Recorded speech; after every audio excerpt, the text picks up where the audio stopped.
Hi friends, अपने last video में हमने ये पॉकेट्स बनाना सीखा था और अब हम इसमें कॉलर बनाना सीखेंगे। तो कॉलर के लिए एक रो में मैं स्टिचेस उठा चुकी हूँ। अगर आप नीडल से उठाएंगे तब भी, क्रोशे हुक से उठाएंगे तो भी एक एक स्टिच उठाया है। यहाँ पे मैंने हाफ डबल क्रोशे से बीच में एक एक चेन लेते हुए, और यहाँ हमने जो है दोनों तरफ जो शोल्डर्स थे, जो ज्वाइन किए थे शोल्डर्स, उनको मार्क कर लिया है, उन स्टिचेस को मार्क कर लिया है। अब देखिए, पहले हम 2 चेन्स बनाएंगे एक हाफ डबल क्रोशे बनाने के लिए। अब यहाँ पे एक हाफ डबल क्रोशे बनेगा, फिर एक चेन एक हाफ डबल क्रोशे बनाते हुए चलेंगे हम। एक चेन एक हाफ डबल क्रोशे, एक चेन एक हाफ डबल क्रोशे। तो जहाँ पे हमने ये मार्कर अटैच किया है वहाँ तक हम एक चेन एक हाफ डबल क्रोशे बनाते हुए बुनेंगे। पहले यहाँ तक देखिए, हमने मार्क किए हुए स्टिच तक इसे ऐसे बना लिया है। अब जो मार्क वाला स्टिच है उससे पहले हम 2 हाफ डबल क्रोशे बनाएंगे। एक बना चुके थे, एक हमने ये और बना लिया। अब जो मार्क किया हुआ स्टिच है, एक चेन बनाकर इसमें भी हम 2 हाफ डबल क्रोशे बनाएंगे। एक, फिर चेन, फिर इसी में एक हाफ डबल क्रोशे, फिर एक चेन बनाकर जो अगला चेन स्पेस है उसमें भी 2 हाफ डबल क्रोशे बनाएंगे। ऐसे हमने ये 3 स्टिचेस इंक्रीज कर लिए, 3 स्टिचेस हमने बढ़ा लिए हैं। अब फिर एक चेन एक हाफ डबल क्रोशे बनाते हुए हम बैक वाली जो है साइड कवर करेंगे पूरी। 1 चेन 1 हाफ डबल क्रोशे। तो अब इस मार्कर से एक स्टिच पहले तक हम ऐसे ही बना लेंगे। ये देखिए, मार्कर तक हमने फिर से एक एक हाफ डबल क्रोशे बुना। अब यहाँ पे हम फिर से पहले 2 हाफ डबल क्रोशे बनाएंगे, बीच में एक चेन रखते हुए, फिर एक चेन। ये जो हमारा बीच वाला स्टिच है इसमें भी 2 हाफ डबल क्रोशे, 1 चेन 1, फिर चेन, और फिर इस स्पेस में भी 2 हाफ डबल क्रोशे। तो ऐसे हमने इस तरफ भी 3 जो है इंक्रीज कर लिए हैं हाफ डबल क्रोशेस ऐसे। बाकी हम एक एक हाफ डबल क्रोशे और एक एक चेन बनाते हुए चलेंगे यहाँ तक। ये देखिए, जहाँ तक हमने ये बटन बैंड बनाया था ना, तो ये इस स्टिच तक हम पहले ऐसे ही बनाते जाएंगे, एक एक जो हाफ डबल क्रोशे और एक एक चेन। तो देखिए, हमने ये यहाँ तक बना लिया है, एक एक चेन और एक एक हाफ डबल क्रोशे। अब ये लास्ट में जो है एक ही स्पेस में हमने एक और हाफ डबल क्रोशे बनाकर 2 चेन्स बनानी है और यहीं से टर्न कर लेंगे। हम बटन बैंड को कॉलर में नहीं लेंगे ऐसे। और अब हम यहाँ पे पहले इसी चेन स्पेस में एक हाफ डबल क्रोशे बनाएंगे, फिर एक चेन, और एक एक चेन स्पेस में एक एक हाफ डबल क्रोशे बनाते हुए चलेंगे। एक चेन एक हाफ डबल क्रोशे। तो ऐसे अब हमने ये जो हमने यहाँ पे 3 बार 2-2 बनाए थे, जो बीच वाला है स्टिच जिसमें 2 बनाए थे, यानी जिसको हमने मार्क किया हुआ है, यहाँ तक एक एक ही पहले बनाते हुए आएंगे।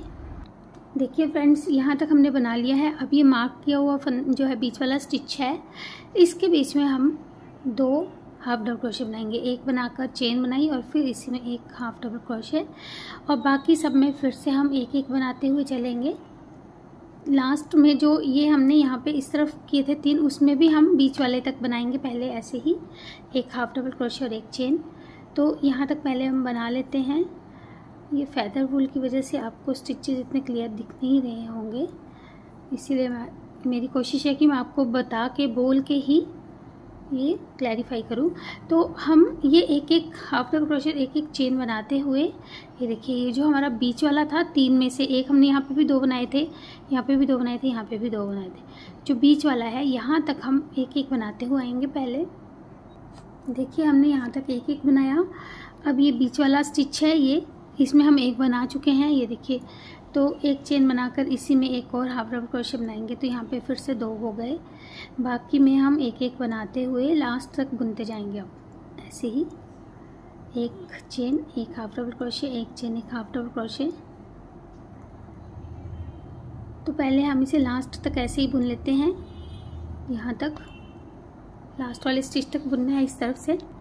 ये देखिए, हमने लास्ट वाले में एक हाफ डबल क्रोशे बनाया है, एक चेन बना के फिर से एक हाफ डबल क्रोशे बनाएंगे यहाँ पे, और फिर 2 चेन्स लेकर टर्न कर लेंगे। तो लास्ट में हमने 2 हाफ डबल क्रोशे बनाए। स्टार्टिंग में भी हमने 2 बनाए थे, बीच में भी हमने एक ही बार 2 और इसमें भी एक ही बार 2 बनाए।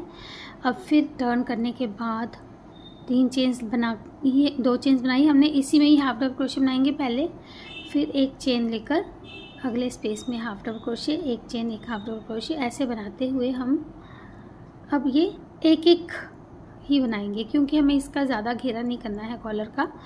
तो अब हम एक एक हाफ डबल क्रोशिया बनाते हुए ये पूरी जो है रॉ यहाँ तक कंप्लीट करेंगे। एक हाफ डबल क्रोशिया, एक चेन, पूरे में ही यहाँ तक ऐसे ही बनाते।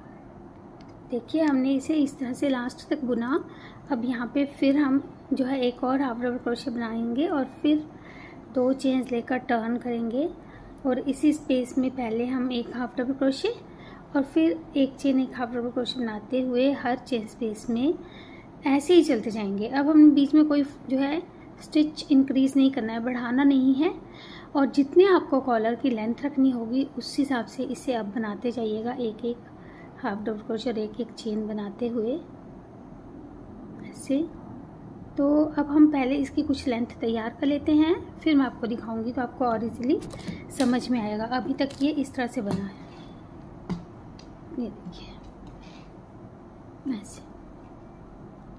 तो इसे हम बढ़ाते जाएंगे, फिर ये बाहर की तरफ को मुड़ेगा तो ये कॉलर फिर बहुत अच्छा सा बनता जाएगा इस तरह से।